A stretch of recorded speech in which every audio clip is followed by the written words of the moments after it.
أكبر ولله الحمد الله أكبر أنا দুবাইতুন ঈদ মুবারক জানাই ঈদ মুবারক। উৎসবমুখর পরিবেশত আজিয়ে মার্চ 30 তারিখ রবিবার মধ্যপ্রাচ্য দেশ সংযুক্ত আরব আমিরাতত পালিত মুসলমানর অন্যতম প্রধান ধর্মীয় উৎসব পবিত্র ঈদ উল ফিতর। দীর্ঘ এক মাস সিয়াম সাধনার পর ঈদুর আনন্দত মাতি উঠি দেশত বসবাসরত স্থানীয় মুসলিমন এবং বাংলাদেশী সহ অন্যান্য প্রবাসী মুসলমান। নামাজ শেষে প্রবাসীরা হতা হলে তারা নিজেরার বিভিন্ন অনুভূতির হতা C+ টিভির নাইজে তুলি ধরে। বন্দিশ করি গত বছর বাড়িতে আসছিলাম বেকুন মা বা বাই বেড়ানো বেকুন হলে ফারাফুসি ঈদ করছি এবার সবার জন্য তারা বেকুন আর এখন একসাথে আছি আলহামদুলিল্লাহ আর ঈদ বেকু ফরিবারের মতো বেকুন অত্যন্ত আনন্দের দিন ঈদের দিন যদি বা দেশর আমেসি বেড়া নাই বেকুন এই দূরে আর ঈদের সীমাবদ্ধতা এইমাত্র আমরা নামাজ শেষ করিয়ে বাইরে এলাম সংযুক্ত আরব আমিরাতুন দেশত এবং প্রবাসত যারা আছেন বেকুনও জানাই ঈদ উল ফিতরের শুভেচ্ছা ঈদ মুবারক।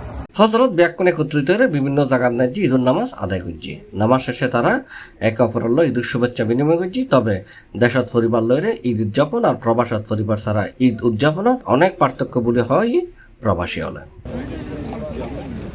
বাংলাদেশের তো আনন্দ অনেক বেশি হইতো মা বাবা ভাই বোন এবং পড়াতে একটু পরিবার লয়ে থাকি আর তো তারপরে ঈদের আনন্দ লাগে যারা বেসরকারি পেটে থাকে ইতারা ঈদের দিন ইতারা বহুত কষ্ট।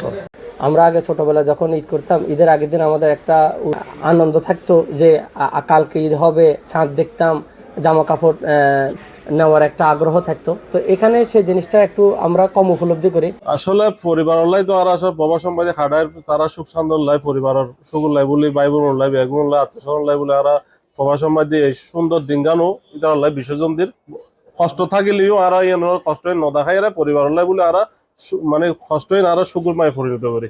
এক সময় মানে যেহেতু আমরা ছোট আছিলাম ঈদ কি জিনিস এখন তো উপলব্ধি হয় প্রত্যেকের জীবনত লাইফ হতুন যাতে নাকি প্রবাস সমৃদ্ধি আই এতে মুছি যায় কি ইয়ের হারানোর দলি জীবন যুদ্ধে এটা কি সবাই মানে কি লিপ্ত আছে।